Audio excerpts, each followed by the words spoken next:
What's up, everybody? It's Chad. I'm back again with another episode of Ask Chad Grassy Logic. I'm here with my buddy Zack over here from Alto Cannabis up north. Welcome, Zack. Appreciate you joining me today, everyone? Buddy. How you guys doing? What's up, Chad? Oh, just kicking it, man. I'm really glad you joined me today, man. I'm excited to have you on the episode today. Oh, dude, I'm excited too, man. I love what you guys are doing at Cruises Craft, and I'm excited to be on your podcast, bro. Hell yeah, bro. Hey, and I'm like ecstatic to have you on because I love what you guys are putting out there, just like straight craft stuff. So yeah, we'll get into the episode and we'll talk about more, Alto and Zack and everything right now. So let's get into the episode. So can you tell the people a little bit about Alto Cannabis, who it is, how it came about? 100%. My name is Zack Trujillo, owner, lead grower, janitor, hand waterer. It's pretty much a one-man show over here, so yeah. I kind of wear every hat at this place, which is really cool. The way we got started is we wanted to just bring quality to the market. Once cannabis became legal, started growing at home, and just like all of us, we loved the plant and fell in love with it, and it's brought us to this point. Yeah, 100%, man.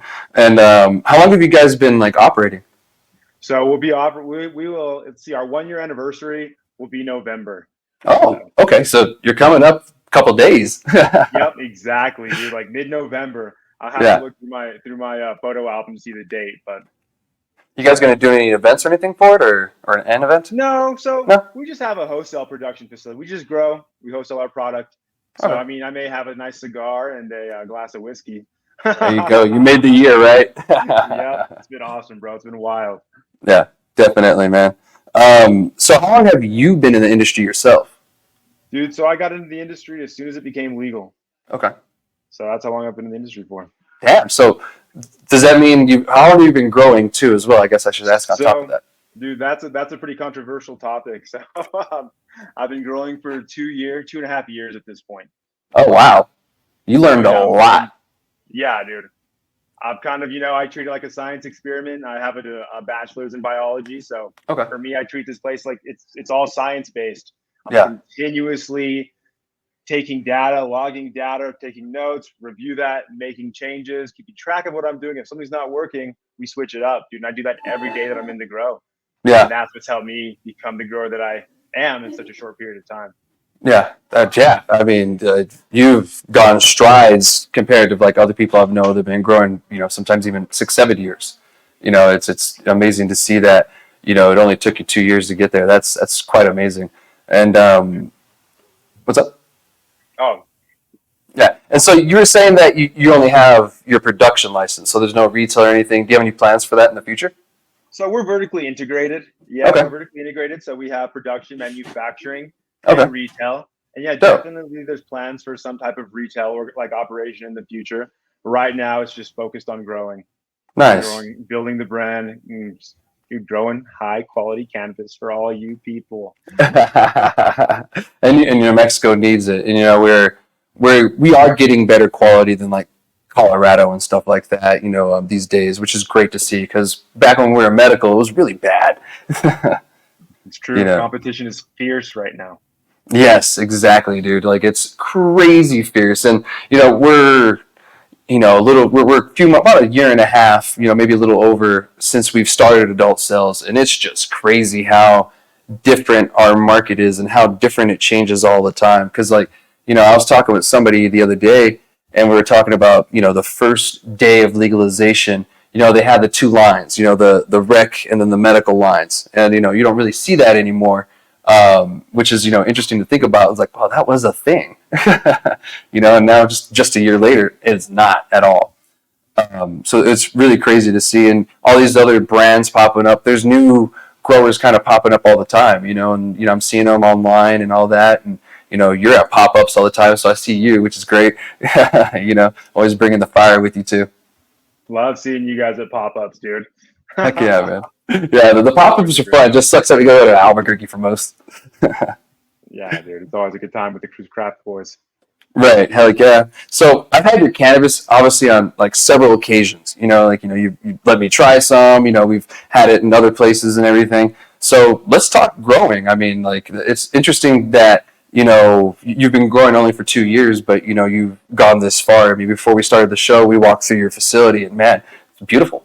You know, there's a few things that I didn't even think about. I'm like, that's kind of cool how he did that because you know, you built that box behind you, right? Yep. This is Yeah. a custom control box that I built for all our Trollmaster environmental controllers. Nice. And some people don't even know who Troll Master is, which, you know, like coming in at 2 years, you're like, holy crap, he's got the Troll Master on lock, dude. Oh yeah. So at Alto, we're a micro production facility. We hold the smallest license in the state. So we can have 200 mature plants at any given time. So everything that we grow has to be quality. It has to be craft. I built this facility with me, my dad, and my stepson. We built this facility together. Yeah. So Dang. it's pretty dialed. It's been a labor of love, dude. I take so much pride in everything that we're putting out here just because it has my name and my stamp on it. Yeah, dude, 100%. So, you know, it's great that, you know, you guys are like mom and pop to that sense, like to the extreme, you 100. know, like it's great, you know, and you guys are making it. Yeah, dude, it's been a fun experience. And growing pot, it's hard work, bro. That's all I can say. It's a lot of hard work. It is a lot of work. So let's get back to the growing aspect. I want to just ask you, what are some tips on, you know, someone who, I mean, and this is a unique situation because you've been only growing for 2 years, so some people would still call you a new grower, but you've had so much experience under your belt in that short amount of time. What could you share with someone who's just starting out growing cannabis? Someone who's Coming from just someone starting like out you. with growing cannabis, good genetics. Yeah, Good yeah, genetics solves 99% of problems. From yeah, there, you just have to learn the fundamentals of growing. Don't be afraid to fail. You will have many bad crops before you have really, really good crops. yeah, So just don't give 100%. up. You have to we all start somewhere. Don't be afraid to start. Yeah, yeah, you know, and My then don't be advice. filled afraid. I mean, afraid. Don't be afraid to fail. Just fail forward. You know, that's really what I try to preach Exactly. and tell people. Just fail forward. You know, that's the only thing I can say to you guys. So, what kind of style of growing are you doing? You know, like, do you mind sharing any of that? Yeah, for sure. So we grow. It's a form of hydroponics. We grow in cocoa, so low Cool. volume organic Mm-hmm. cocoa, and we feed with we do a organic approach to our growing. So that's salts and organics, Mm-hmm. and that's our style. Nice, dude. Yeah, And you're going with LEDs and everything too. yeah. We use LED lighting. LED lights are awesome. It's like a must-have now. Decreases your electrical usage. Also, the temps in your rooms are a lot lower, so you're not running your HVAC as hard. So Yeah. yeah, LEDs are the way of the future. And then, as you know, we're in a smaller facility, so our ceilings aren't crazy high. So yeah, LEDs, money. Nice. And I have LEDs myself in my grow, you know, at home, and you know, I love LEDs. Like this is the first time that I went to a 4x4 LED. Because if you would have told me about 5 years ago, 4 years ago to LED, I would have told you to fuck off. Oh Because yeah, they just weren't there yet. You know what I mean? yeah, Yeah. dude. And I remember, dude, like I remember seeing grows when I was younger that HP like grow tents with HPS lights in the grow tents with the silver ducting between them, blowing air to cool down the lights in the tent. Like, dude, it was. I remember those days. Oh, dude, yeah, you know, freaking trying to get air in there somehow to drop the temp, and you know, you get close to it and burn your hair or something. Oh yeah, you're having to bend your plant sideways because you don't want to touch the HPS light. Yeah, dude, that was the worst. I remember that, dude. Oh yeah, like or worrying about, oh, are they going to grow too high for it? Are they going to touch the light? You know, yeah, I remember those worries. Yeah, no more though. Like now, you know, most LEDs that I've seen, you know, you could touch the ballast and it's not going to like burn you. It's going to be warm, but it's not going to like shit, picking hair. Exactly. Even at 100%, they stay cool. Yeah. Yeah, it's so awesome. Oh yeah, it's great. I'm like and you know, a lot of people out there, you know, have some reservations about going from HPS to LED, and that's fine. I mean, there's always some fears when you know you're going from one thing to a new thing. So you know they're like, oh, it just 100. doesn't put out this and that and blah blah blah. Which you know I haven't seen the data myself, so I can't really make any arguments. It's just you know when one technology is on the way out, there's always going to be a fight. You know what I mean to kind of keep it around. And Totally. yeah, plus you know you want those rebates for using LED too. You know that Yeah, helps a that's very lot. true. That's Yeah. very true. Yeah, a lot of people don't know about those rebates. The Yeah. rebates you Well, get when if you you use a high efficiency technology in your grow, you get a credit for it. It's awesome. Awesome. Yeah. If you guys didn't know, what Zach just shared is 100% true. You do get a rebate if you use energy efficient stuff, right? Even certain like water filters and systems like that can get you rebates. So just keep that in mind for y'all out there. If you're looking for a grow, looking to upgrade, LEDs will save you money in more ways than one. Especially here in the state. So do you do any like research and development? Do you have like any of those rooms, or do you kind of just do that at home? 100%. Well, in a commercial facility, you can't do any of that at home. Yeah. But yeah, totally. We have space here where we do a little bit of research and development. That's the name of the game, is having unique terps, having Yep. elite genetics or exclusive genetics that not other people have in New Mexico. So Mm-hmm. that's where it's very important. You got to have your strains, your hunt, you're doing pheno hunts, you're popping seeds. Of course, it's a must in this game. Oh, dude, 100%. Because I tell people all the time, they're like, "Oh, I'm going to run this and this," and I'm like, it's an old genetic now, man. That was what 3 years ago. So yeah, you got to stay on it, and you're doing your homework, so that's great. Like, well, what are you running right now? Do you mind me asking? Like, what genetics? Dude, we have some fire cultivars in the hopper right now. Hell yeah. Behind me, we have Strawberry Jam by Lemonade. It's a lemonade strain. Mm-hmm. We have Cap Junkie. That's Triangle Kush times Miracle Alien Cookies, or what I can't. Alien Cookies times Triangle Kush. The names, man. I can never get over the freaking names. There's too many to remember at this point. But yeah, Cap Junkie. We're doing a blueberry pheno hunt in there right now, so that's really exciting. So that's like one of my favorite terp profiles. So that's something that's like in the works right now. In our other flower number 2, we have Soap, and that's a genetic that I got from Green Fuego. Actually, it's nice. gas. Shout out to Green Fuego. Yeah, dude. Shout out to Green Fuego for that banger of a strain. Yeah. I got some Super Boof in there. The Super Boof is just an absolute slayer. It's been popular lately. A lot of people have been, loving that Super Boof, and it's a good cultivar. Dude, it's a great cultivar. High testing. Our last harvest tested at 30%, 30.6% THC on our Super Boof. Terps, intense tangy, citrus, grapefruit terps. Yeah, that's just an awesome strain. That strain put us on the map for sure. Yeah, dude, 100%. Because I saw over at well, if you guys didn't know, would you like to share who your cousin is? Yeah, so my cousin is Eric Trujillo. He owns and is a lead grower at Green Fuego. So similar to me, we both run micro businesses, and we're both just bringing the heat. We're growing as well as we can possibly grow, and sharing that with the community. Nice. And do you guys like kind of share tidbits with each other? Like, hey, this is working for me. This isn't working. That's great. We're cousins. We're cousins, so we've been talking shit to each other since we were, 5. Yeah. And like very regularly. And I've noticed that, like you guys, especially like Green Fuego, every time I go up there, you guys are all about community, bringing everybody together. And I love that. There's too much, infighting with everyone, about this and that and the other, this place versus that place. And to be honest, we don't even know if some of these places are going to make it to the end of the year. So yeah, like we're all in that realm. So it's great to see that there's just more community and more togetherness. Because every time I'm up in Albuquerque, like it's great to see that. I'm like, oh, this is cool. Everyone's here chilling. Even if it's a competitor retail spot, like they're still there and they're still cool. And you know what? We could all collab in some way that way. So, it's really good to see that. That's the vibe I like to see too. Heck yeah. Doing good business, being ethical, being kind to each other. There's room for everyone. Let's go. Yeah, the pie's so huge. It's massive. So, we're going through some growing pains right now here in New Mexico. Just like every state when they first went, nothing's perfect right now. It's true. Yeah. But dude, you're a pioneer in the whole community aspect of it. Thank you. You're very involved in Cruces, and I see that. So I think everyone's jealous of the community in Cruces. Really? This community strong there. Yeah, you guys host more events, I think, than any city in New Mexico. Dang. I guess we just don't see it from looking from the outside. From the outside looking in. We're just like, oh, it sucks down here. Albuquerque has everything, and then you guys are like, it's great down there. What are you guys talking about? So yeah, thank you for that. Huh? It's a little more cutthroat in Albuquerque. Cruces is always friendlier.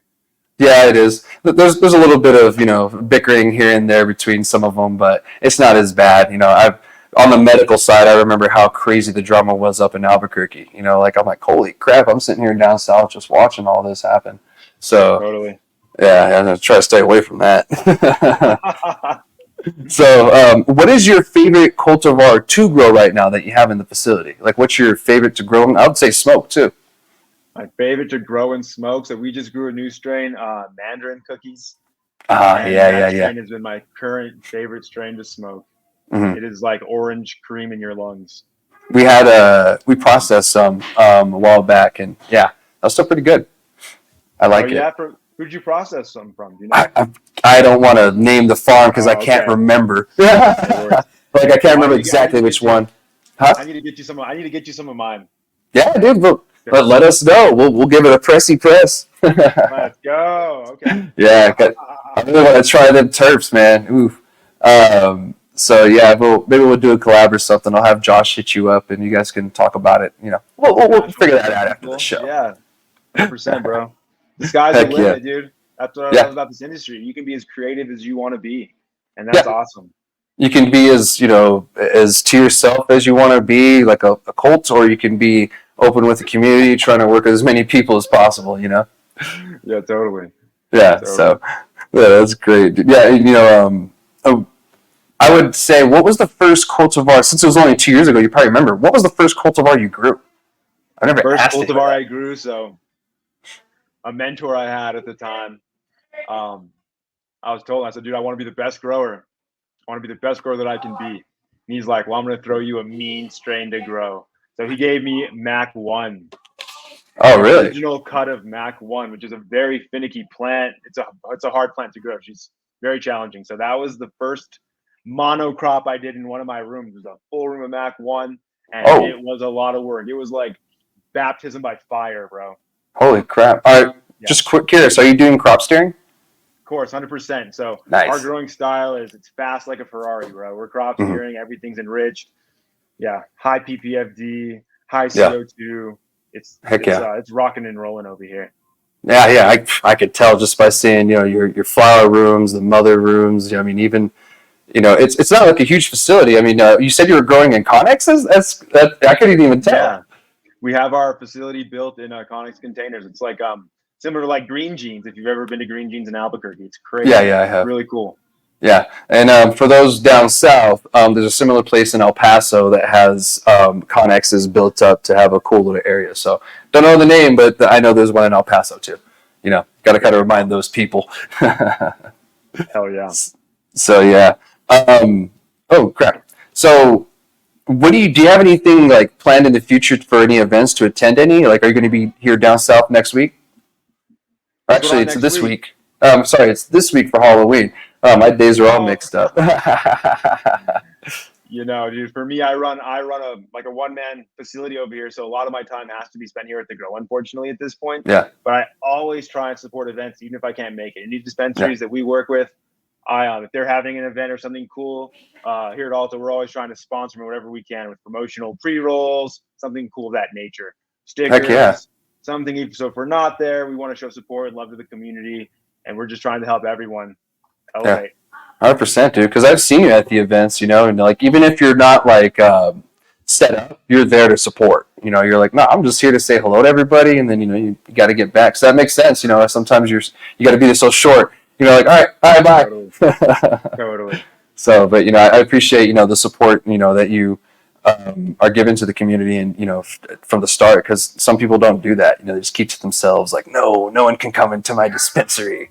Oh yeah, dude. That's a big way.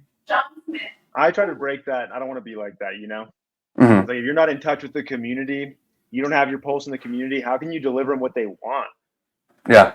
You got to be. I'm always like, what terps are people looking for? What products do people want? Like, what do they want to see? What's some cool like new shit? Like, if you're not mixing it up and meeting cool people like you, Chad, and your boys at up in Cruces, like, dude, I love, dude, this the back and forth of ideas. Yeah, 100%. Me too. Fun too. Oh yeah, it's a great time. Eric will show up in his crazy little motorcycle electric thing. What is that? Is it a trike? Is it a trike? The electric trike. Yeah, that thing's savage. That thing is so. How fast did it go? I think he said 60 miles an hour. Yeah, I think so. 60 or 70. So badass. That's funny. If you guys don't know what I'm talking about, Eric of Green Fuego, he has this electric trike that he takes to every event. If you're on my socials, you've probably seen it, and he just rides it around, and it's great. I mean, I want to try to go 60 on it one day, but that's kind of scary. No, you need like a full helmet and leathers if you're gonna like mob that thing. Ooh, yeah. I'll keep Savage. it to 10. It's so dope, dude. Custom made trike, really cool. I didn't know it was custom made. You know what? When you guys come down, we got to show you the motorcycle.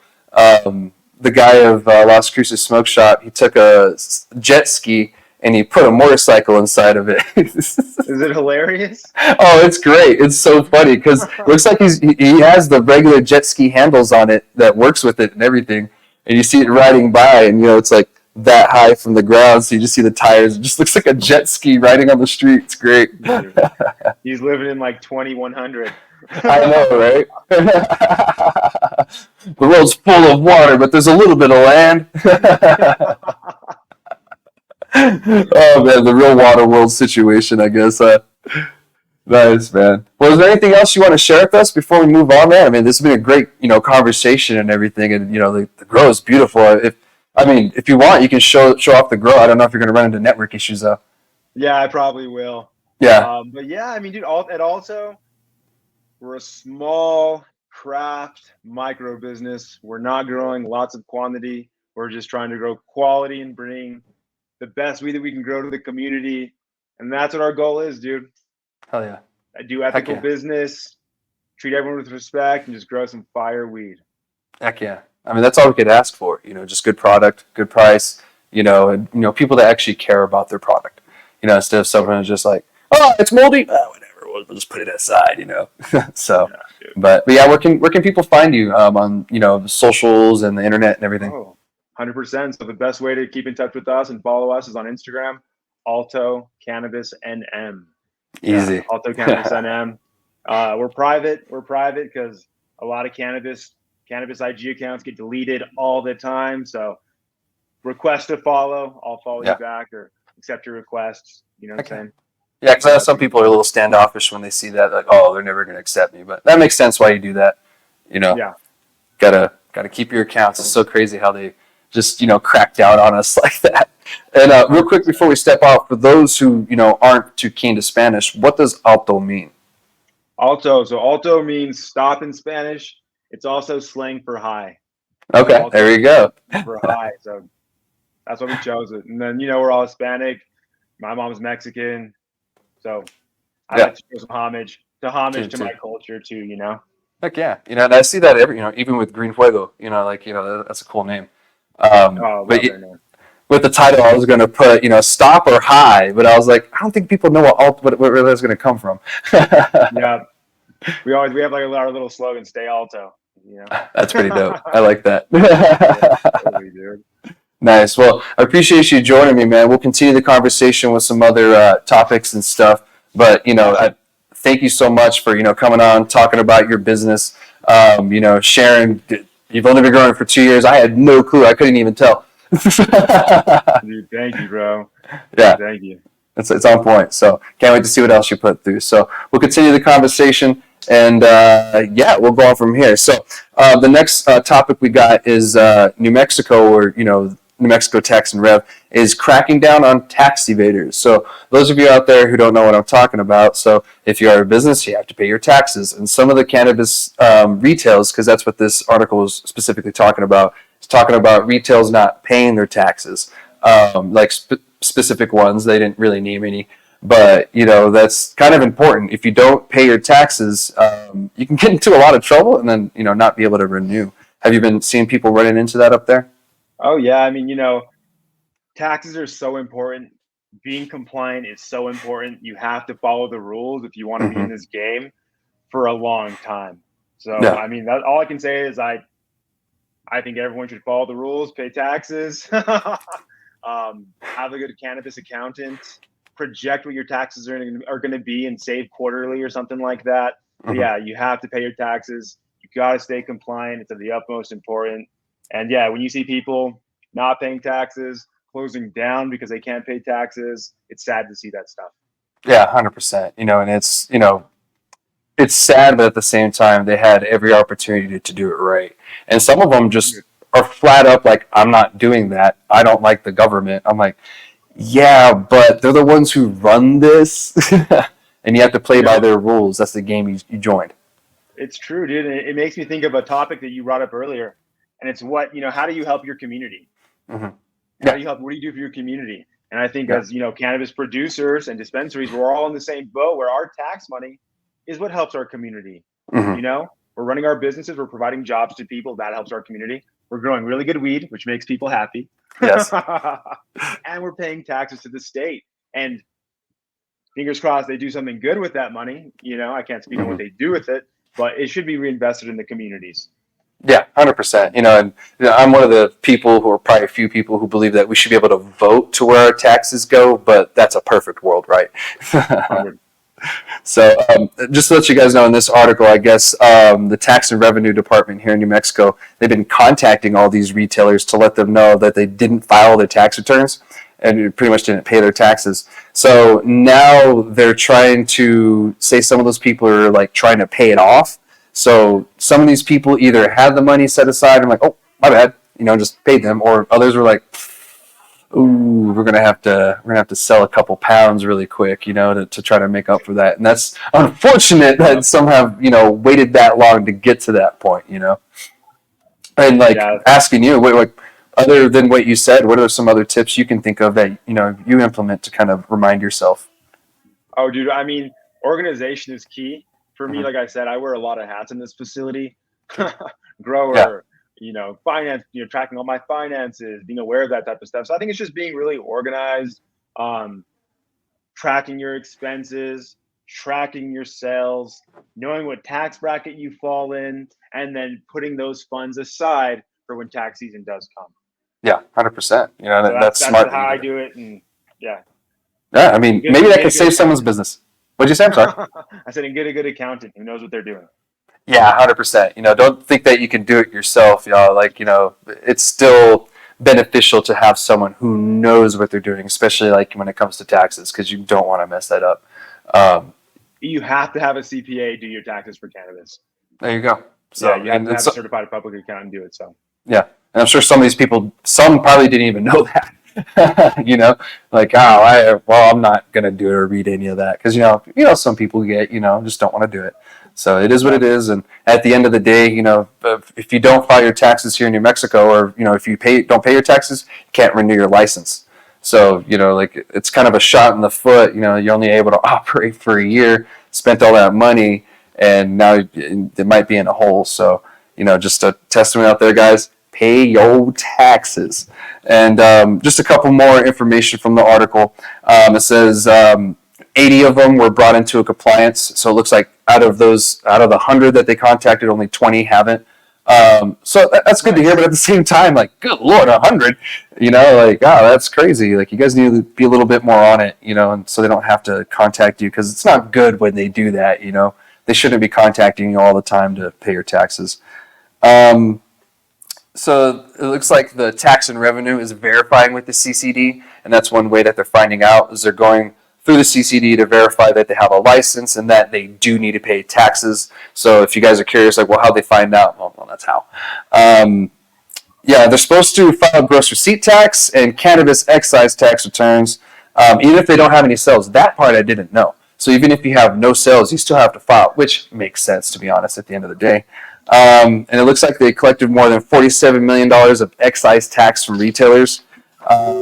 And it goes into the general and local fund. So that's kind of like the answer to our other question. Like, hope it goes somewhere, but when it goes into the general fund, that's essentially just the state's budget, and they kind of pull from that. So, it's the general fund for those who didn't know. So that's everything I had on the tax evasion one. It's kind of a short one. I just felt like it was important for those out there who maybe think that, they're going to get by. You probably won't. So do you have anything before we move on, brother? Dude, I didn't know that the state's generated $47 million in excise tax on retailers. That's awesome. That's $47 million the state didn't have. Yeah. You And know, it's like, guys, you're helping us out. That could go to education, possibly. That could go to, possible roads with potholes, because there's parts here in Las Cruces that, some people are like, oh my God, I drive down this street and I feel like my tires are going to fall off. So, it could be beneficial to, the whole state. So I'm glad to see that. 47 million is huge. I agree. Yeah, and in the billions, but millions help. We'll get there. So We'll get there for sure. heck yeah. So moving on to our final topic. This past week, or actually just this Monday, myself and a couple of ladies had the Las Cruces Industry Sesh Town Hall meeting, first one of its kind. We invited a bunch of local cannabis businesses and ancillary businesses to come and voice their opinions on really what's working with the current laws that we have and rules and the way that things are going, and what's not working. Of course, we gave everybody a little time to give like a little testimony. Only one person did, but it was really great afterwards. We all got to network, hang out, really kind of feel like an industry, you know what I mean? Like, be able to talk to each other. And, a bunch of people got to network and, maybe get some possible projects going on with each other. So that was great to see. And, we're actually going to do another one in Albuquerque in December in Albuquerque. And I hope you can show up. Much needed. I'll be there. Heck yeah, man. And then we'll spread it. We have more than enough time. So I'll be spreading the news and everything and do all the shares. So yeah, it'll be great to see, what you guys have to say, because it's going to be collectively to figure out, what we need to do, this come January. That's cool. And that's the sense of community that I'm talking about that goes down in Las Cruces. Yeah. Those types of organizations and meetings, and, it's necessary. So that's cool that you're spearheading that.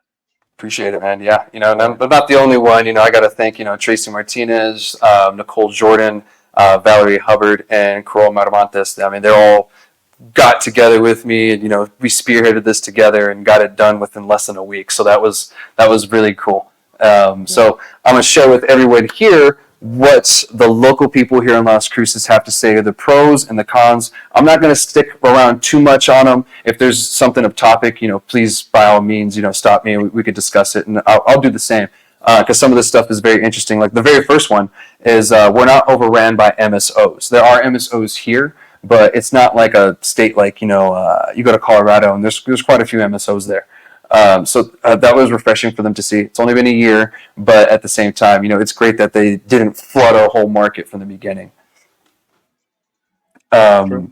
The next one would be the responsiveness of the CCD. Don't get me wrong, they're not perfect, but anytime I've called the CCD, they've called me back with the answer, or if they've answered it right there on the spot. At the very beginning with the CCD, it was a little weird, but I mean, they were processing hundreds of licenses a day. I mean, those people were stressed. So I get it. But, the responsiveness of the CCD was another thing they said was a pro. I don't know if you have any personal stories about that or not. Yeah, the CCD is awesome. They keep black market, or attempt to keep black market weed out of the legal market here. I think that's something that's good. As far as their communication, I think they were really bad at the beginning and they've gotten better, but they still have a long ways to go with having the infrastructure for producers and retailers and manufacturers to get in contact with them. Heck yeah, 100%. The next one down the list is accessibility for micro licenses, which I agree. Micro licenses are very readily available. You can get them fairly easy. My only gripe, and that's down at the con, would be plant count. And we'll talk about more of that when we go to cons, because that's a huge thing. And a couple of suggestions were in there, and I want to share it with everybody. So the next one would be variety of product. So like yourself, there's quite a bit of different genetics and different cultivars out there. And I'm glad to see that too, because when we first opened, I don't think you remember the slurricane, that was running around everywhere, just everywhere. It was just nothing but slurricane. Do you remember that? I do remember that. Yeah. Yeah, so it's good to see that there's more than just slurricane out there these days. We have a wide variety. And it'll only get better. Yeah. With competition, it'll get better. Heck yeah, dude. Heck yeah. Public involvement for policy change. This might be a Las Cruces thing, but I did notice that Albuquerque shot down an ordinance for home grows to be banned in the city. So, that was huge. The city got together and fought that, and they didn't even vote on it. That's how unpopular it was. So I was like, that's great. That's good to hear. It didn't even make the agenda. So, do you have any personal experience on that, kind of? Oh, yeah. I started growing at my house. I think that everyone should be able to grow their own cannabis. It's a Yeah. freedom we have, especially in a legal 100%. state. Yeah. And there's nothing like growing your own weed and smoking it. It's one of the best feelings in the world. So I Yeah. think everyone, if they have the interest in growing pot at their home, they should try and cultivate it. Heck yeah, man. Me too. I mean, I still grow at home. Hell yeah. Yeah, it's a fun thing to do. Um, Yeah. so this next one is an interesting one. Values medicinal aspect. So pretty much what that means is just that we keep the medical part of the program, near and dear to our heart. Now, this is just what someone had said. It's not, what I believe or anything. This is just collectively what people had, given opinions on. I feel, the program numbers for medical have kind of gone down a little bit. And certain places don't really care. But there is that aspect that medical is still here and it still is important. I just kind of hope that we can continue that and improve the medical program in the future. I think the medical program is awesome. You are exempt from excise tax and I believe gross receipts tax. So, or maybe just Yes. excise tax you're exempt from. But yeah, it's Yeah. awesome for our patients. Yeah. Yeah. I don't pay taxes on my cannabis, and it's amazing. you know, Let's it's go. like I'm legally sticking it to the man. I mean, why wouldn't you do that? I agree. So another thing that someone says is it keeps the treatments open, meaning that if you have like a medical cannabis card or your cannabis holder, you can still, through your doctor, use prescription pills. There's no law against that in the state. That would be, to your doctor's discretion if he or she feels like that, cannabis and the prescription that you're using work good together. So Okay, that's cool. good to hear because I think there's probably a couple states like, no, if you have the marijuanas, you can't do nothing.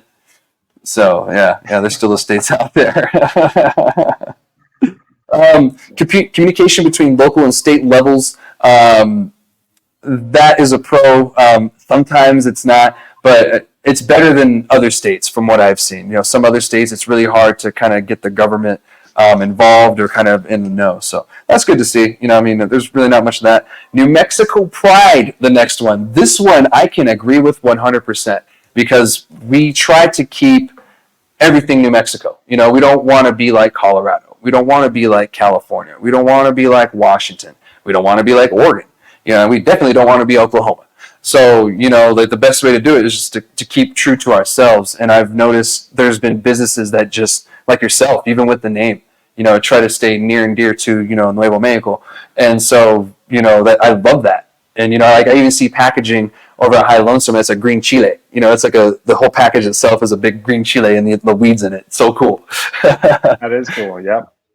Yeah. So that, I love. I mean, I'm sure you've seen it to yourself around up in Albuquerque. Yeah. And then Pride's awesome. We all love the Zia symbol. I love when I'm snowboarding in Colorado or something and I see someone with the Zia symbol on their helmet or on their board, or I'm just like, hey, you yeah, know. we all love New Mexico. And yeah, I love repping it too, bro. Yeah, 100%. It's home, so you gotta rep it. We're a small state, but still. So the next one down the list on this is job creation. So it created a lot of jobs, and I mean, I can't disagree with that at all. There's a lot of jobs that were made through this, and they continue to kind of be created and grow. And it's not just bud tending that you can do in this industry. 100%, dude. I think the job creation has been one of the best things that's came from this. It created a new job for you, created a new job for me, for employees that we have, for the dispensaries employees, for the manufacturing employees. So yeah, dude, it's created a ton of jobs. I think that is awesome. Yeah, 100%. Yeah. And this next one kind of ties into the values medical aspect is the opportunity to create standard medicine, meaning that next week when you go and get that edible, it's going to give you the same effect or similar effect that it gave you the first time. It's consistency. Or if you go and get some flour and last week it smelled like lemonine, but this week it smells like pinene. That's not consistent. So that's kind of what they mean. And so we're getting a little more consistent with products and everything. And that's great to hear. And this is coming from industry. This isn't coming from the public yet. We're going to do that at a different date. Yeah, totally. Yeah, I mean, as a grower, we're held to very strict standards. So yeah, I think it's a good thing, delivering clean medicine to the people, clean herb to the people. That's the one thing that I think we don't like about sometimes about black market products is you don't know where the hell they're from. You don't know what's in them, so it can Yeah. be a problem.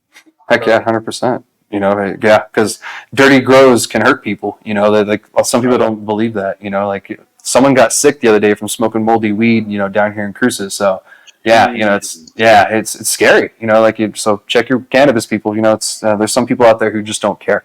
Not a lot. Don't get me wrong, but there are some.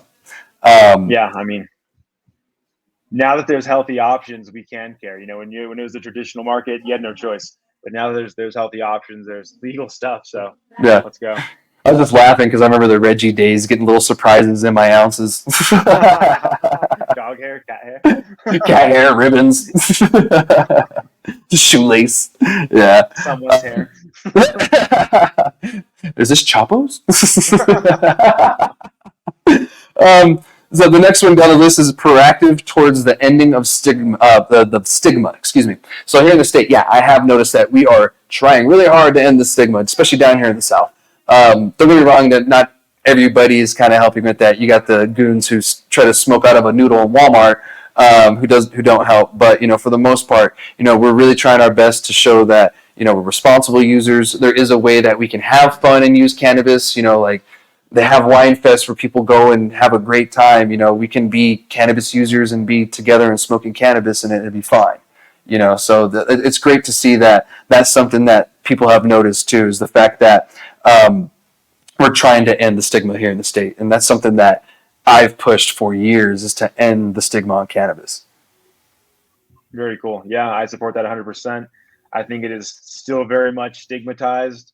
And that's even shown with rec lounges. You know, when you want to go to a lounge, you have to smoke and behind walls and people can't see you and you Yeah, can't be outside enjoying the fresh air while you smoke a joint. You yeah, know, that's a stigma that still exists on no, hundred cannabis. percent. Because you know, at certain bars and even in Albuquerque, because I've been there, you know, there's 3 foot fences in the downtown area, and the only difference between you and the person smoking is that little flimsy 3 foot fence. You know, Yeah, like that's a little ridiculous that I have to hide behind a wall. No one can see me do it, but you know they're vaping and smoking cancer sticks like nothing. So I mean, I just want it to 100%. make sense. You know what I mean? Like right now, there's certain things that don't make sense. Like we're stuck in the basement still with certain things. You know, No, especially with the consumption lounge stuff. Because we're still new. here, yeah, it's still all new, Yeah, and it's going to take time, but it's also going to take us fighting for these changes to happen, for it to really take effect and you know happen. So, but it I takes agree. time, man, and you know it's not going to happen overnight. Unfortunately, you know it is what it is. It took me like 7 years to help pass legalization here in the state in the first place, so it'll take some Crazy. time. Yeah. Very Oh cool. yeah. A lot of failing on that. So the next one, which you know I've kind of noticed this for the most part, that and they kind of just don't give a shit anymore, is good relation with law enforcement. Here in Las Cruces, during one of the city council hearings, the chief, I think it's called the chief and the police, I forget. Anyway, she told us that, yeah, you know, cannabis, we're not really worried about it. The only time we're going to, you know, say something to you is if we see you downtown smoking a joint. And even then, we're just going to ask you to put it out. And if you don't put it out, then, you know, obviously things get escalated. But I was like, that's actually pretty cool. You know, instead of like, hey, just like, hey, man, can you put that out? I'm like, oh, my bad. Boop, boop, boop. No big That deal. is Wait till you cool. get somewhere. Yeah.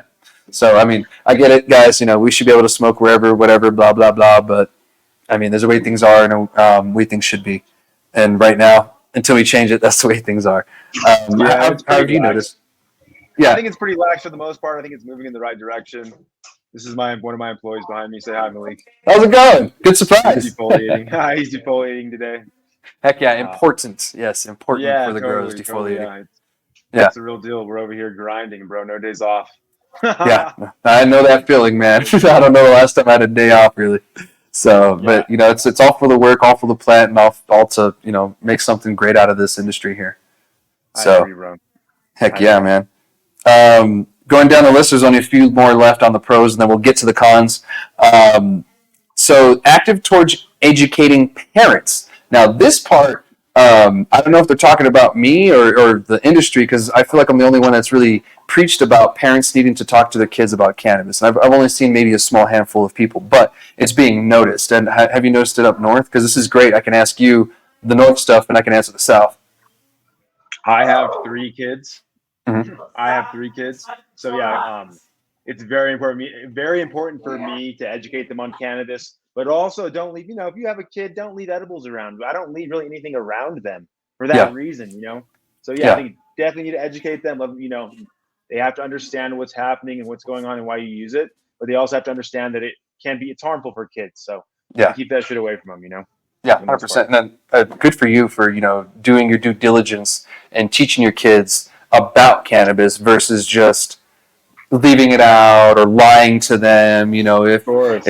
If you smell this smell, run away, or something crazy. At least you're being honest with them, because I'm honest with my nephews about it. Yep. Theo, Chad, what are you doing? I'm smoking my medicine, dude. Just being honest with them. And like try to put it out or something. Like, what do you want? Yeah, exactly. Yeah, be honest with them. And I mean, I smoke regularly, so I mean, my kids do see me smoking. Yeah, 100%. Yeah, I mean, kids see parents drinking. I mean, they're gonna see them smoking cannabis. I mean, I grew up seeing my teacher parents drink, so I mean, it's whatever. Totally. Teachers love to party too. When you have kids, it's like everything in moderation. That's kind of you got to be a good role model for your kids and teach them moderation, and that's another principle that I think is important. Yeah, and for a while earlier this year, I was really touting the it's 420. Do you know where your kids are? Just to kind of yeah. Yeah, you like that one? Yeah, you can use it. It's something I was really trying to push. But yeah, it's just a reminder to the parents, like, where are your kids? Because my dad was a teacher, as I said, for the longest time, and most of the kids, when they get alcohol or drugs, it came from someone they knew. Either a family member, they stole it from a family member, or was giving it to them, etc. So, if you talk to your kids more about it, hopefully, and don't leave it out. Hopefully, your kids won't get a hold of it, because they do ID at the dispensaries. Yeah, totally. Yeah, 100%. So, going down the next one, variety of retail options, and I can be one to say that 1,013 retails in the state is more than enough variety for everyone. So, I mean, yeah, it's oversaturated, but I mean that's true. We have a wide variety of places to choose from, especially up in Albuquerque. A little too many locations to choose from. Yeah, 100%. Yeah, like I can't kick a can without hitting a dispensary down there.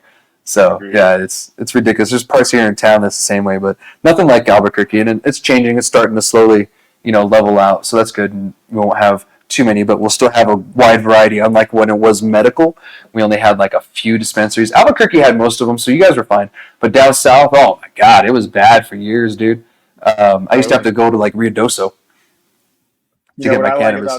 What I like about that like variety of retail options, it just makes me think it's like the market is kind of saturated with the same product. Like everyone kind of has the same edible company carrying the same edible brands. Everyone's kind of carrying the big flower brands. So that's what makes us micro producers like awesome.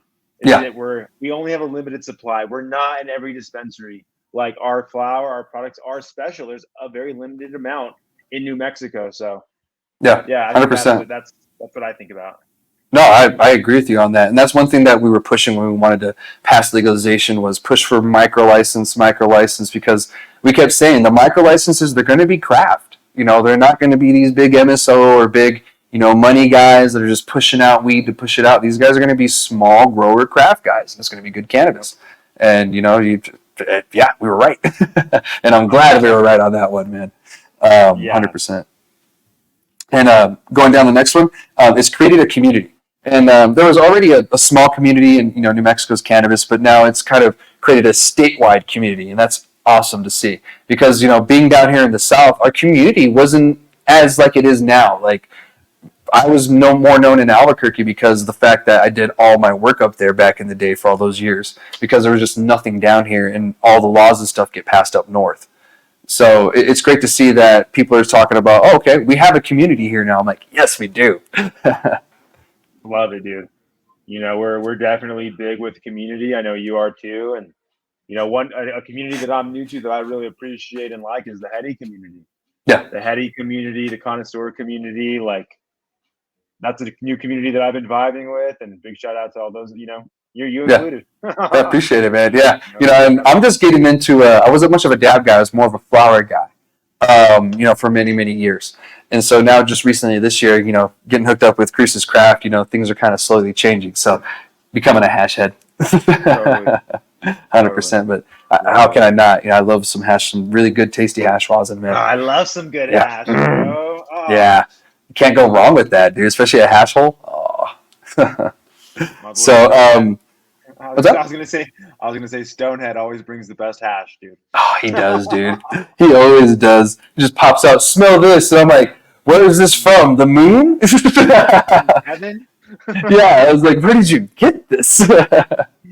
Yeah, this is out of this world, bro. Holy crap. The next thing down on the list, and there's only like two left, trailblazers for other states, and that's true. I've been in contact with people from other states and other markets, and they've said that you guys did a really good job in New Mexico with your regulation. Of course, here we're very we're going to poke at it as much as we can because we're in it. But the people that are looking from the outside in from other markets are like, holy shit, they did that. That's cool. Consumption lounges, that's a good idea. Drive-throughs, what? I've heard all of these positive things. Yeah, the other states don't have these. We even have walk-up windows. Do you guys have those in Albuquerque? Not in any dispensaries that I go to. Yeah, we have here in town. We actually have walk-up windows. Instead of a drive-through, you just walk up to the window. Yeah, I like to interact with everything. That's my dispensaries where you can go interact and see big jars of weed and smell it and look at it. Smell it and the whole shebang. Yeah, 100%. That's my vibe. Yeah. That's a lot of people's vibe too. So I'm glad that we have options for everybody, I guess is what I should say. Totally. And then the last one would be that it's a very progressive program, and I got to say it is. And there's still changes on the horizon for us, and hopefully they remain progressive. And we remain, a trailblazer for, regulation here in the States. There's a lot of smart people who are in this industry, a lot of people who are passionate about it. You're included in that, dude. We're all fighting for the greater good of this. So I think it's going to continue to get better as the years progress. Appreciate it, man. Hell yeah. Yeah. And thank you for that. It's been a long time coming. Totally. So dude, I need to take a shot every time I say totally. I'd be lit right now. you should go back and watch this and then count how many times just start a drinking game with it or a toking game. That's too funny. Yeah, I'd be taking a nap before the end of the episode if you do a toking game. All right, so we'll move on to the cons now. So the part that probably I'm sure everybody wants to hear.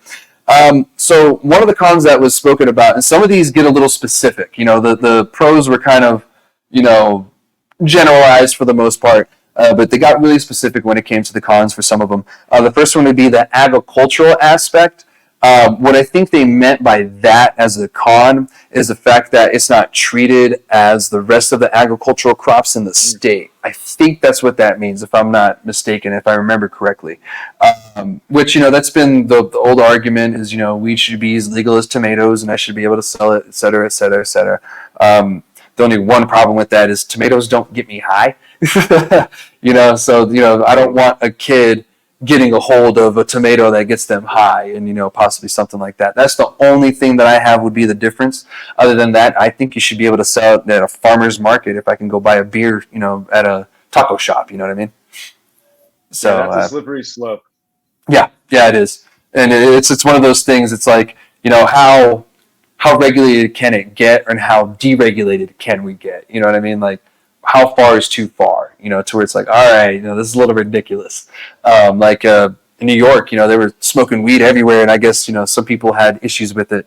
And, maybe some people were smoking at the wrong places at the wrong time. Like maybe they're standing in front of a school bus smoking weed in front of a bunch of kids. Like that, I can see like, okay, dude, don't smoke weed in front of a school bus. Because I'm sure someone did it. You know what I mean? And we have to consume responsibly. Mm-hmm. That's all. Yeah, they have those commercials. Please drink responsibly. Same thing with us. Please consume responsibly. So, I like that one. Please consume responsibly.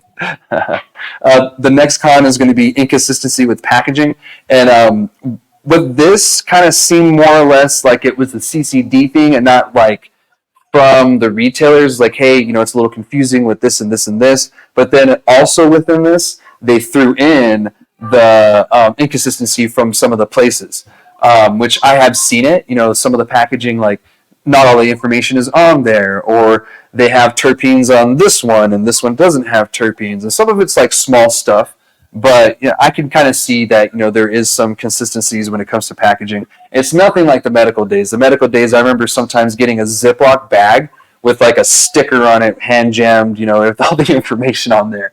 So I mean, we've advanced, but I can see where they're coming from on this one a little. There may be room for improvement. Yeah, like anything, I kind of feel the labeling aspect is one of them, but I don't see it something as one of our main issues in the state. But I can see that, from a customer standpoint, it's like, well, this is weird. It's not like the other one. So here's the next one, and this one's big. And this one we actually stayed for a few minutes on during the town hall. Cannabis production limits. Right now we're capped at 20K, and that was an emergency rule during the beginning of the industry when it came out. Right now, micros are only allowed 200 plants, which is significantly less than what the big producers can grow. So there was talks of, okay, we need to increase micro plants, but by how much? Like, I literally asked that question to the crowd. I said, okay, we need to increase it, but what do we increase it to? And so this is what they came up with. They said increase micros to 20% of the 20,000, which gives you 2,000. And I think that's a pretty good number. My only issue with that number is, say if they go down from the 20K and the state says, well, actually, and they're actually talking about lowering the number of plants that you can grow on the big licenses because there's too much cannabis or something like that, or they're afraid of oversaturation. So if that goes down, that number goes down too. So my only concern would be that. Now, if we did go that route, I would feel there would have to be a grandfather clause or something that, like, if we go up, we can stay up. We just can't go down when it comes to the micros, if that makes sense. I don't know. What do you think?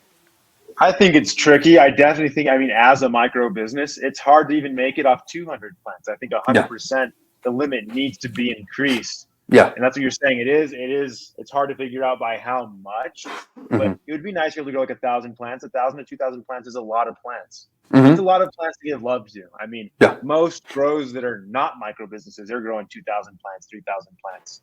Yeah. And that's a lot. That's a lot of cultivation space. And so, I don't know. I think that for me, if I could grow 1,000 plants and they raise it to 1,000 plants, that'd be awesome. That's really where I need to.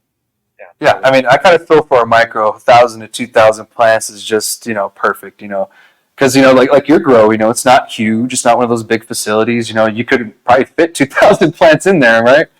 No, I could not fit 2,000 plants. I'm limited on space. But dude, that's the plan. Anyone who's in the cannabis industry wants to expand at some point. You want to grow more, and it'd be nice to see an expansion and not have to apply for a new license. That's right, exactly. When I grow more, you have to apply for a new license. Yeah, and that's another thing that I kind of feel needs to happen is and they need to make it a little bit easier when it's time for you to grow. You know what I mean? When it's time for you to kind of leave that micro business shell and then move on to a bigger license, they should make it a little bit easier, because they even said the reason for the micro license was to give people a stepping stone to start. And so that should be a part of, the whole process and, journey of it, is to be allowed to get more plants when you need it.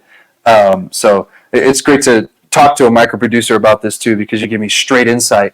And, everyone that I've talked to tells me 200 isn't enough. And I told legislature when they proposed that, because at first I think it was 100 or something like that. And I said, they need significantly more. And then they went to 200. I'm like, they need significantly more. And then it stayed at 200. So I don't know really where the justification of that really came from, but that's where we're at. And like I said, this was a conversation that went on for a minute. Other numbers were thrown out and everything, but that's a good start. 20% of 20K. But then my thing is, what if that number goes down? Yep.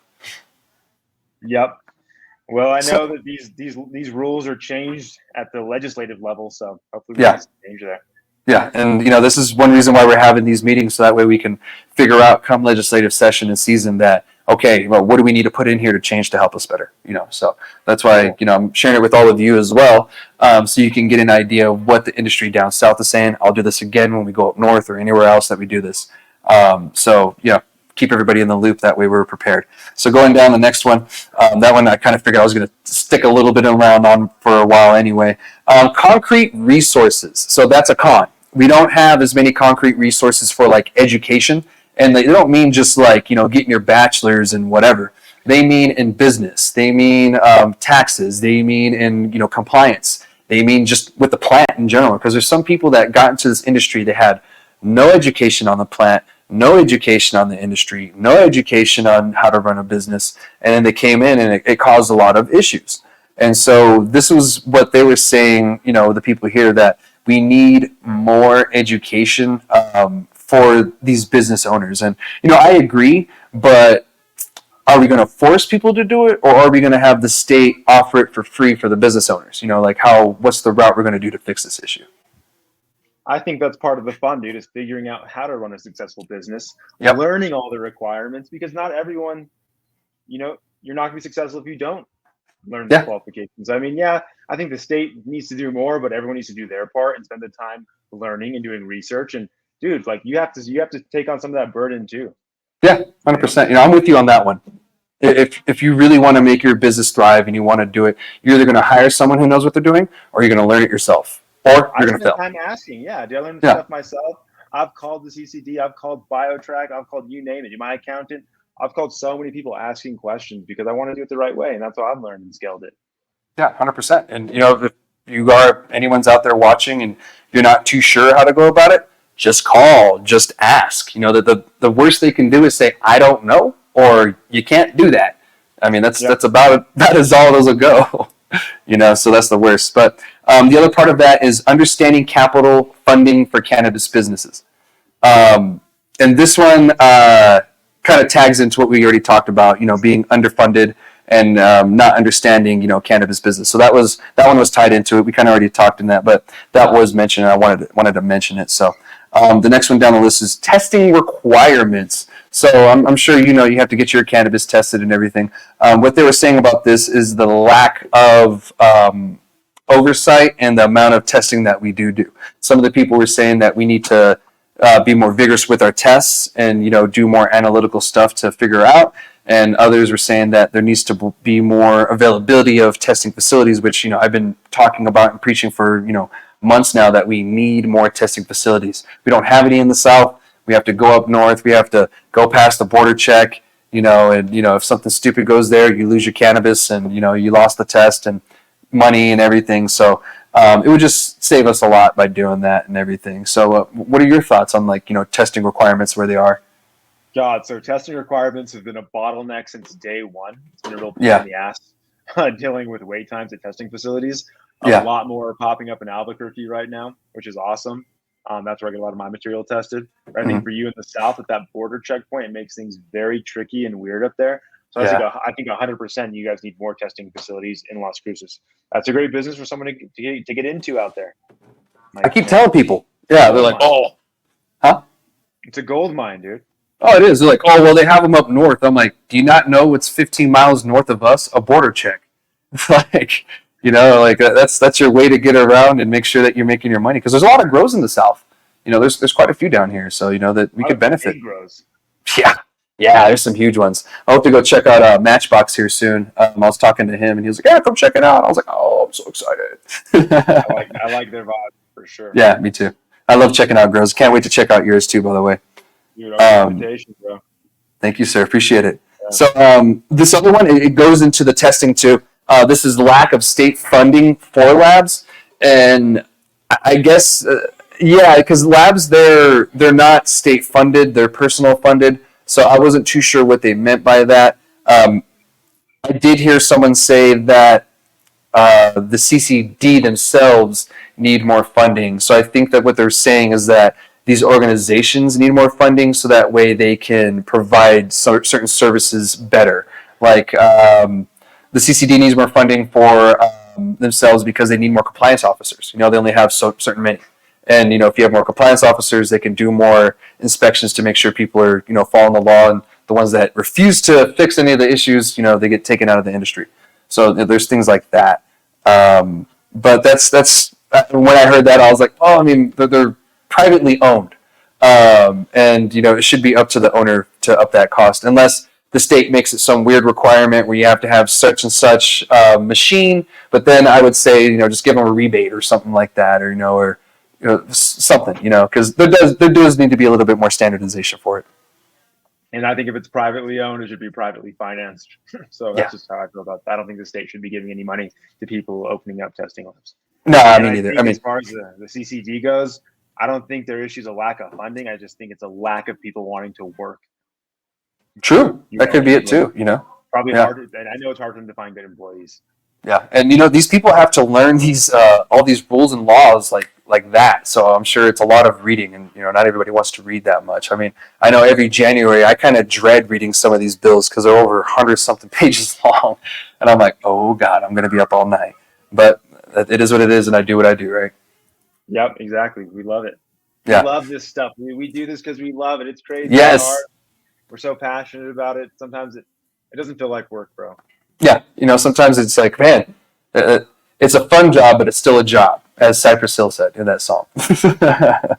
So this other one goes back to testing, better heavy metal testing, and that goes back to the very first one we're talking about.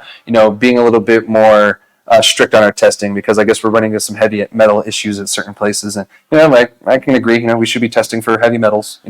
Yep. My producer's over here, rocking out. Not that metal. I'm just not rocking out heavy metal. Yeah, I don't know. I'm not as knowledgeable on that topic. I don't know Yeah. if there's enough science to what heavy metals do to you when you're smoking cannabis. I agree though. Like I want the least amount of stuff in my cannabis. Yeah. Yeah. Yeah. You want the cleanest product possible. Like if Yeah. someone says there's heavy metals in my weed, I'm like, why? That sounds scary. Yeah, it's like 100%. And this next one, has nothing to do with testing. This is a brand new one. OSHA and CCD compliance checks. So what they meant, and like this one directly, okay, I could see. Just some of these operators aren't knowledgeable on OSHA, and they are making a very unsafe work environment. And if a few, actually, when I was there at the town hall, this was echoed by several people there. There was quite a few people there. So that's telling me that there's a lack of education on the OSHA side too, on just even common sense stuff like if there's water on the ground, mop it up so no one falls. Like simple stuff like that they were bringing up. I'm like, wow, some of the stuff is very common sense wise, but common sense isn't very common. Yeah, totally. I mean, dude, when you're running a commercial business, you can go to OSHA's website and they have all the guidelines you need to follow. Yeah, 100%. The Yeah, information's there if you want to learn it. yeah. It takes a little bit of work. You get to find it, to get to it, and once it's there, it's free. You can pay somebody. Yeah. You can pay a consultant. You can go that route too, but it's going to cost you a lot of money. So there's always options, but yeah. So that one, yeah, I can kind of see. But that's an OSHA thing. I believe that's federal, so the state has nothing to even do with that. That would just be more of OSHA cracking down, and I kind of see that being more of a thing once we either deschedule or reschedule, whichever one happens. I see OSHA kind of coming down a little bit more because it'll just be easier for them. So that's my thoughts on that. Anything else for that one? Because it's kind of important, OSHA. Yeah, I don't have anything else to add to that. Okay, cool. Standards for training. Now, this one pertains to the employer. So you are required to train your employees if they work for you, just like any business. So what they're saying is there's no standards for training employees, which for me, that's kind of confusing because most jobs that I've worked at, there hasn't been like a state requirement on like how we're trained. It was just up to the company to train us. And, sometimes they would check to make sure if we were trained correctly. So this one I kind of feel they want us to have a standardization through the state because a lot of these places have never ran a business, so they don't know how to train their employees or they just don't know about the industry or the plant. So how are they going to train their employees? This goes back to me saying you have to hire somebody. If you're not sure how to train your employees, if you're not doing it right, your only option at that point is really to just hire somebody who will train your employees. Hire a literal trainer. Some cannabis businesses here in Cruces have them. They will go and train the employees and then go on to the next one, et cetera, and ensure that they are doing it to the company spec essentially. So, that's kind of common sense to me. But how do you feel about it? I think that it is up to the employee to train their employees on what needs to be done at the grow. I think that the CCD could maybe help with compliance. Maybe they make a yearly video on new things that are being added to compliance and stuff like that. That'd be really cool. But as far as it's the employer's job to understand compliance Mhm. and train his employees on being compliant and following the rules. That's a Yeah. no-brainer. And then any proprietary stuff that you're doing at your grow, I mean, that's your responsibility to train your employees on it. And you can Yeah. let them know as much as you need to or as little as you need to. But it's Yeah. up to the employee to train their employees and Mhm. make sure their operation is running as efficient as possible. Yeah, because you'll have to train your employee to use that troll master behind you. You'll have to train your employees to how you want to defoliate, because it's different everywhere you go. Every grow, every retail is a little bit different. Like, not every retail uses the same POS system, so you're going to have to get trained on that exact POS system everywhere you go, and it's up to the employer to do that. It's not up to the state. So I'm with you 100% on that. If you're going to get into this business, you got to do it all right. You know what I mean? You have to do everything. So like, it's just, it is what it is, and if you want to make it, you'll do it. And some people are doing it. And there's I one mean, thing that's standard amongst all of us. That's compliance. 100%. That's really the main thing people need to be trained on, is just compliance. That's standard for every cannabis business. And then it's up to the employer to do your thing. Enforce and guide, exactly. And delegate, 100%. Yeah. So yeah, I'm glad that we have that similarity. But if you watching, if you guys disagree, agree, etc., that's your opinions, and these are the opinions mostly of the people of the industry. I just so happen to agree on this one in particular. Moving on, outdoor consumption. Now, this one is only an issue because in the CRA, we are allowed outdoor consumption, but some local jurisdictions didn't like that. Like here in Cruces, Doña Ana, the county, said no to outdoor consumption. So we have no outdoor consumption, and that actually technically means even in your backyard. And so I kind of feel that needs to be solidified in law to where they can't do that, because that's a little ridiculous. People would actually prefer you to smoke outside versus inside, because you don't want to get smoke all in your house. So even with consumption lounges, and I'm going back to the other argument with the 3-foot fence. You have those situations too. So my thing on that is it's the outdoor consumption, and I told them, I said, this is more of a rules thing, guys, than a law thing. I do feel it needs to be solidified, but the way that you change that is you go to county hearings and you go to city council hearings, and that's the way that gets changed. Here in Cruces, we'll have to do that, and it's going to be a little bit of a battle. You definitely have to participate in local politics to make these changes happen. I agree with that. I think smoking outdoors, it should maybe have a few restrictions, but for the most part, I like to smoke outdoors. Yeah, me too. Like, there should be some restrictions, of course, but yeah, I feel like I should be able to smoke outdoors just like the guy smoking the cancer stick, And so, 100%. Yeah. I'd rather breathe in weed smoke any day than cigarette smoke. Me too. It's stinky. Plus, weed smoke smells so much better, especially when it's good cannabis, like from Alto. So, going down the next one, stronger communication between State Department and the Agriculture and CCD. So this one is more of an agency issue versus like law or anything. They're just stating that we need more communication and better communication between these agencies, which I agree. But that's a government issue, and that's something that we really can't do much about other than let our representatives know, hey, this is an issue, blah, blah, blah, and hopefully they can talk to the agencies or something like that. But this is an agency issue, not a law issue. I mean, they could implement something in the law that these agencies have to talk to each other once a quarter, et cetera, but that's all I can think of. Yeah, I think they need to scale their infrastructure that they have for communication between agencies. There's a lot of disconnection. I don't think the Department of Agriculture is educated enough on cannabis rules and regulations. I think they need to be more, they need to have better training on that. Yeah, and what makes it confusing is Department of Ag in New Mexico is actually down here in Las Cruces at New Mexico State. So it's the only agency that isn't in Santa Fe. Isn't that weird? That is weird. Yeah, it's strange. Nice for me because I can just go down there, but yeah, it's weird. It makes sense too, though, because they have the university there, and that's an agricultural university, so I can see why they do it there. I was like a month years old, like last month, when I found out Aggies means agriculture. I was like, and my producer's looking at me, pissed as shit. Yeah. I don't know where I was when I heard that one. We're playing the agricultures.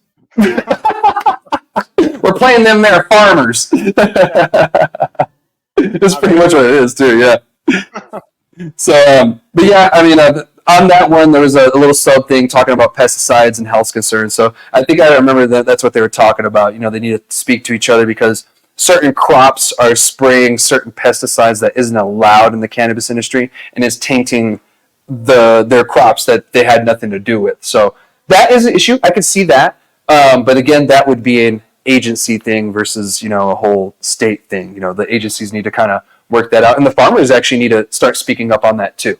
Like the farmers that are having that issue, and all of them kind of need to speak up on that as well. Yeah, I mean, I don't know of too many large-scale weed grows that are next to farms. I'm sure there's many of them. Yeah, But the testing facilities do a good job on testing. They test for a lot of harmful pesticides on weed. 100%. Yeah, like I haven't seen too much of that issue either. I only know one farm that's right next to another farm, and that's in Roswell. It's right next to like a corn farm. But that's the only one that I know of off the top of my head, and that's only because I've been there. And I don't even know if they're still growing corn because it's been like 5 years since I've been there. But yeah, that's it on that one. We have a couple left, and that'll be it for the episode. I just want to finish this. They're talking about the stigmatized cannabis and mental behavior health. This one actually I agree with, and I kind of feel needs to happen because there's still a lot of reefer madness inside of the medical field, and there's certain doctors who are educated, some that aren't, nurses that are, nurses that aren't, some that are pro, some that are against, and it really makes it hard when you're trying to deal with other things. If you're talking to your doctor and he says, "Do you smoke?" and you say, "Yes, I use cannabis," the next thing you know, you get a huge lecture. This happened to me. I pulled my back muscle and I thought I slipped a disc, and I went to the clinic, and I took a few bong rips before I went. My buddy picked me up because I couldn't even drive. I was that messed up, like my back. And so I get in, and they make a big old stink about it. Like the nurse is giving me hell about it. The doctor was giving me hell about it, and like I just wanted to know what was going on. Like I was like, I had to tell my doctor. I was like, "Ma'am, can you please hold the scolding for later? I just want to figure out what's wrong with my back." And she got like kind of confused. I'm like, "I'm not here to get drugs, lady. Like I'm in pain." And so yeah, it's stuff like that shouldn't be happening in the first place. Similar things like that have happened to me too. I think things are changing rapidly though when it comes to that type of treatment. Like cannabis is widely accepted now. 100%. So I think it's changing. I do too. It's slowly changing. This actually happened, disclosure, before legalization. So, this was probably a year or two before legalization happened. So the stigma is still there and everything. But these days I kind of feel that, yeah, it should slow down. And I think it is, like you said. So, yeah. But that was what they were saying, they want to destigmatize. I was like, okay, I can see that. Because even with the VA, I know they're federal, but sometimes it's kind of a pain in the ass when you tell them you use a medical cannabis. They're like, well, do you want us to send you to drug help or whatever? And I'm like, what? No. So, next on that is where is the funding going? And I spoke briefly about this earlier about taxes and all that stuff. They want more transparency of where it goes because it goes to the general fund, and that's very vague on where the funds go in there. So they want to know, is it going to schools? Is it going to behavioral health? Is it going to veteran programs? Can we get them into these programs? Can we fund the schools more? Can we fund veteran programs? So that I can see is kind of cool. Like I'm all for figuring out where our taxes go. So this is something that I kind of feel that, needs to be talked about. I don't know if it's something that needs to even be changed in the law. They could probably just be more transparent about it. I agree with that 100%. I think where the funding is going should be transparent because we want to see it go for good things. We want to see it go for the betterment of our state. And Yes. education is very important. Behavioral health is important. Our poor veterans, they are important. So yeah, I would love to know where it's going.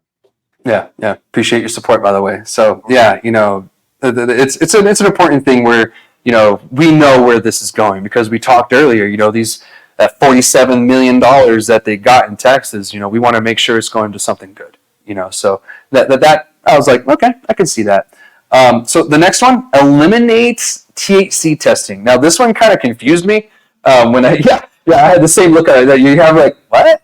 So this one confused me. What I think they meant is eliminate mandatory THC testing only, and they want to add in like terpenes and other stuff for the testing. I think what they're trying to say is stop focusing so much on THC and let's focus more on the whole plant and what else is inside of it. So that I can get. Eliminating THC testing, I don't see that going anywhere. It's a sales point these days, really, because you and I know that a 16% THC cannabis plant with a 3%, 3.5% terps. It could be an amazing cannabis plant. It could be amazing smoke. So it's not always the 30 percenters that are, considered great cannabis plants. So I can see that there, but at the same time, I don't see them getting rid of it. I don't see how that affects the end user. So you go to the dispensary, you buy flower. Are you going to ask for the terp graph and all that, the testing document?